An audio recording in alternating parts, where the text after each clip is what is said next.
नमस्ते आप सबको। मैं अपने Raghunath ji spiritual videos channel के अंतर्गत स्वागत करती हूँ। आशा करती हूँ आप सब कुशल मंगल होंगे। आज मैं एक बहुत ही महत्वपूर्ण विषय को लेकर आई हूँ। वह यह है कि विवाह में विलंब यदि हो रहा है तो कैसे उसका प्रतिकार किया जाए। यह भी भगवान श्री राम के नाम के द्वारा ही हम इस समस्या का हल निकाल सकते हैं। दरअसल यह विवाह में देरी अर्थात जब उम्र 30 के ऊपर 35 के पार चली जा रही हो और विवाह के कोई भी संबंध जो बन रहे हैं, रिश्ते जो आ रहे हैं, वो टिकते नहीं हैं। बात बनती है, देखरेख होती है, उसके बाद फिर या तो कोई वहाँ से जवाब नहीं आता या फिर मना कर दिया जाता है।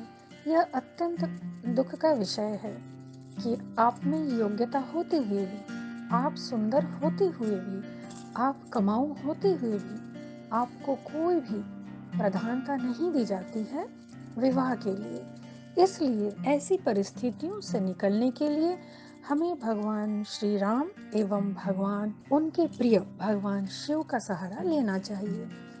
यहाँ पर यह विलंब का अर्थात विवाह में विलंब का मुख्यतः कारण यही होता है कि कहीं ना कहीं उस व्यक्ति की कुंडली में शुक्र ग्रह का अस्त होना पाया जाता है। अर्थात यदि सप्तम स्थान जो कि विवाह का घर है वह यदि अस्त हो अर्थात शुक्र का स्थान यानी सप्तमेश यदि अस्त हो जाता है तो विवाह में बहुत विलंब हो जाता है और कई बार तो हो भी नहीं पाता और कई बार तो लाख प्रयास करने के बाद हो भी नहीं पाता। इसलिए पढ़ाई लिखाई खत्म करने के बाद और नौकरी पा जाने के बाद घर में माता पिता को चाहिए कि बच्चे की कुंडली किसी विद्वान ज्योतिष को दिखाते हुए यह देख लें कि विवाह के योग कब बन रहे हैं, अगर देरी हो रही है तो उसके क्या उपाय कर सकते हैं, विवाह कब तक हो सकता है, कहीं कोई बाधा सृष्टि ना हो। इन सब चीज़ों पर भी विवेचना करनी चाहिए क्योंकि हम आमतौर पर अभी यह देख पा रहे हैं कि पढ़ाई की उम्र खत्म होती है, उसके बाद नौकरी की उम्र चलने लगती है। बच्चे ये चाहते हैं कि हम थोड़े खड़े हो जाएं, कुछ कमा लें, कुछ घर बना लें, व्यवस्थित हो जाएं। यह सोचते सोचते उनकी भी उम्र और बढ़ने लगती है। उसके बाद जब वे विवाह के बारे में सोचते हैं तब तक बहुत देर हो जाती है। इसलिए घर वालों को प्रयासरत होना चाहिए। बच्चे अपना काम करते रहें लेकिन जो माता पिता हैं वह रिश्ते की बातचीत चलाते रहें, खोजते रहें क्योंकि यह काम बहुत टाइम लेता है, बहुत समय व्यतीत हो जाता है, देखते देखते दिन बहुत जल्दी गुजर जाते हैं। तो अब मैं यहाँ पर भगवान श्री राम के नाम के द्वारा कैसे इस कठिन परिस्थिति से उबरा जाए मैं बताऊंगी। यह बहुत ही महत्वपूर्ण प्रयोग है क्योंकि मैंने बहुत बड़े बड़े शिव मंदिरों में देखा है इन प्रयोगों को करते हुए कि इनके द्वारा न जिनके विवाह में देरी हो रही है उनको वहाँ के जो विद्वान पंडित जी हैं वे कराते हैं। तो आपको क्या करना है वो मैं बता देती हूँ। 108 बेल पत्र एकत्रित करने होंगे, प्राय अपने परिचित या फिर मंदिर में ही पंडित जी से बोल देने पर वे इसकी व्यवस्था करवा देते हैं। आपको कुछ रकम दे देनी पड़ेगी परंतु हाँ अच्छे बेलपत्र मिल जाएंगे जो बड़े होंगे, साफ सुथरे होंगे, उसमें कोई छिद्र नहीं होगा, जाले नहीं होंगे, धूल मिट्टी मैल कुछ भी नहीं होगा, पूरी तरह से बेलपत्र परिष्कृत होंगे।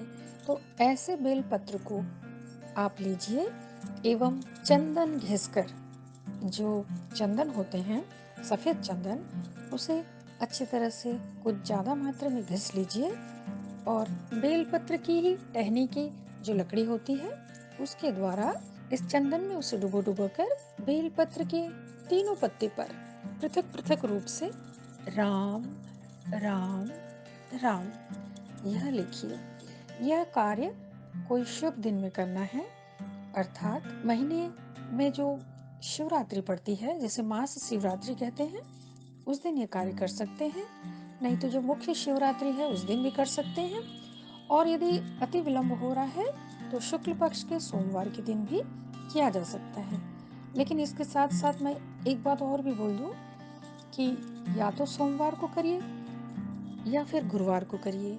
लेकिन जिनकी उम्र 35 से पार हो रही है वे सोमवार और गुरुवार दोनों दिन करिए। कब करें?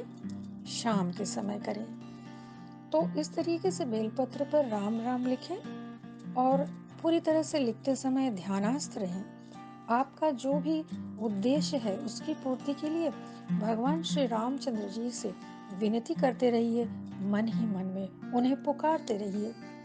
उसके बाद इन समस्त पत्रों को लेकर आप शिवलिंग के ऊपर, चाहे वो मंदिर का हो तो अति उत्तम, अन्यथा आप अपने घर में भी कर सकते हैं पुरोहित के निर्देश पर। तो एक एक बेलपत्र को जिधर राम लिखा हुआ है उसको शिवलिंग पर चढ़ाते हुए, मैं यहाँ थोड़ा और क्लियर कर दूं कि जो बेलपत्र का चिकना हिस्सा होता है उस पर आपको राम राम लिखना है। तो इस तरीके से आप शिवलिंग पर चढ़ाते रहिए। और चढ़ाते वक्त भी यह बताया जाता है कि राम राम बोला जा सकता है, और यदि कोई चाहे तो ओम नमः शिवाय भी बोल सकता है। मैं यहाँ पर थोड़ा और बताना चाहूंगी कि भगवान राम एवं भगवान शिव में हमें भेद नहीं देखना चाहिए। ये हरिहर रूप है, क्योंकि जब भगवान राम, भगवान विष्णु जब ध्यानस्थ हुआ करते हैं तो वे शिव शिव शिव जप किया करते हैं, और भगवान शिव जब ध्यान मग्न होते हैं तो राम राम राम जप किया करते हैं। इसलिए आप यह सारी क्रिया करने के समय राम राम बोलें एवं पत्रों को चढ़ाते हुए शिवलिंग पर चाहे तो राम राम बोल सकते हैं या फिर ओम नमः शिवाय भी बोल सकते हैं। आपकी मनोकामना अवश्य ही पूर्ण होगी। यह कार्य आप महीने में एक बार करिए।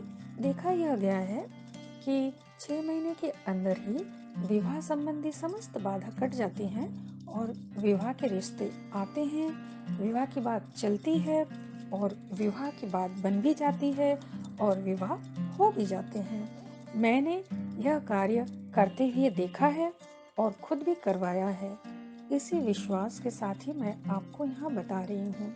आपको यदि ऐसी कोई समस्या है तो आप किसी भी विद्वान से मिलकर या फिर स्वेच्छा से यदि संपूर्ण चीजों की व्यवस्था कर सकते हैं तो यह कार्य आप करके लाभ उठा सकते हैं। आशा करती हूँ आपको यह विषय अच्छा लगा होगा।